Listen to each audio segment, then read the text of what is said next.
जिथे तेरी बकरी लंगेगी वो इलाका तेरा। फिर मिठाई खिलाई थी, खा मिठाई खा मिठाई। तो वो बोलते हैं वो अंदर बोला था, थोड़ी बाहर बोला था। तो इनके डबल स्टैंडर्ड्स हैं। हम ये तो शेख साहब के टाइम पे हुआ था। जो गुजर हमारे एसटी कम्युनिटीज है, ओबीसीज है, जहां जहां पे ये जंगलों में रहते हैं, उस वक्त उनको ये अलॉटमेंट किया गया था, ताकि उसको कश्मीरी में कहते हैं शेख अलॉटमेंट। तो इन्होंने क्या किया, जब ये पिछले 5-7 सालों में उन बुलडोजर लगाने शुरू कर दिए थे उनको। ये पार्लियामेंट में पास भी हुआ है ये एक्ट कि जहां जहां पे वो रह रहे हैं उनको कोई भी वहां से ना हटाए। वही ऑनरेबल मिनिस्टर साहब ने कहा, बट हस्ब दस्तूर बीजेपी वालों को मिर्ची लगती है, वो नहीं चाहते हैं। So I thought this was sort of a communal statement from the BJP. वो नहीं चाहते हैं कि ये जो गुजर बेचारे हैं, ओबीसीज है, ये सारे इनके, मुझे लग रहा है उनके खिलाफ है।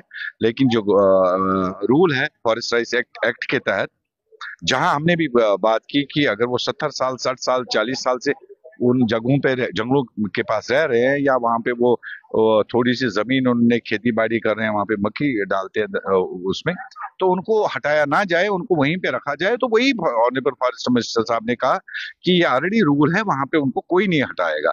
तो हस्ब दस्तूर एज एन अपोजिशन दे, उनको बोलने के ऑफिसर्स थे, वो आंसरेबल नहीं थे।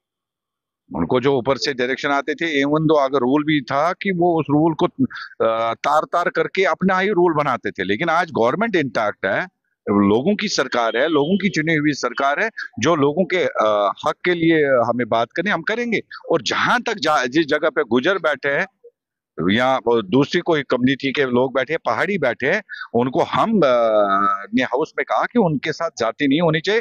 जहां पे भी वो है, अगर पुराना घर वो डिसमेंटल कर रहे हैं, नया बना रहे हैं, उनको बनाने की इजाजत देनी चाहिए। वही ऑनरेबल मिनिस्टर साहब ने अपने रिप्लाई में कहा, we are very much satisfied with his answer, और इंशाल्लाह जहां जहां पे वो रहते हैं उनको कोई नहीं हटाएगा। और मैंने बीजेपी वालों को अभी बाहर मैंने याद दिलाया, मैंने कहा रविंदर रैना के पास एक बार गुजर बकरवाल गए थे, तो उसने कहा जिथे तेरी बकरी लंगेगी वो इलाका तेरा। फिर मिठाई खिलाई थी, खा मिठाई खा मिठाई। तो वो बोलते हैं वो अंदर बोला था, थोड़ी बाहर बोला था। तो इनके डबल स्टैंडर्ड्स हैं।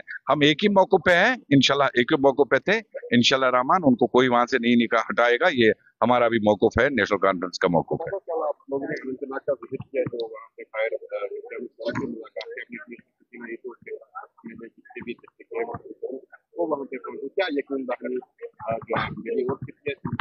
देखिए, हम सकीना यतू, मैं और मजीद आर्मी साहब, पीरजादा सईद साहब, ऑनरेबल चीफ मिनिस्टर साहब के डायरेक्शन पे वहां पे गए। हमने डिस्ट्रिक्ट एडमिनिस्ट्रेशन से बात की, दो पुलिस ने अच्छा काम वहां पे किया, डिस्ट्रिक्ट एडमिनिस्ट्रेशन डीसी साहब ने वहां पे बहुत अच्छा काम किया। लोग बहुत खुश थे, क्योंकि ऑलरेडी रात को उमर साहब ने हिदायत दी हुई थी। तो जहां तक उनकी रिहेबिलिटेशन की बात है, चाहे प्लॉट देने की बात है, चाहे उनको राशन की बात है, चाहे उनको पीएमएवाई शर्ट देने की बात है, या रेड क्रॉस में, ये इसमें रिहेबिलिटेशन में, इंशाल्लाह रहमान वो सारी चीजें उनको मिलेंगी। और हम प्लीड उनका केस करेंगे कि उनको, वो कंजेस्टेड एरिया है, in the middle of the town है, वहां पे बहुत ज्यादा कंजेशन है, उनको किसी और जगह लेने की जरूरत है। और इंशाल्लाह रहमान हम उनका वो केस प्लीड करेंगे फॉर रिहेबिलिटेशन।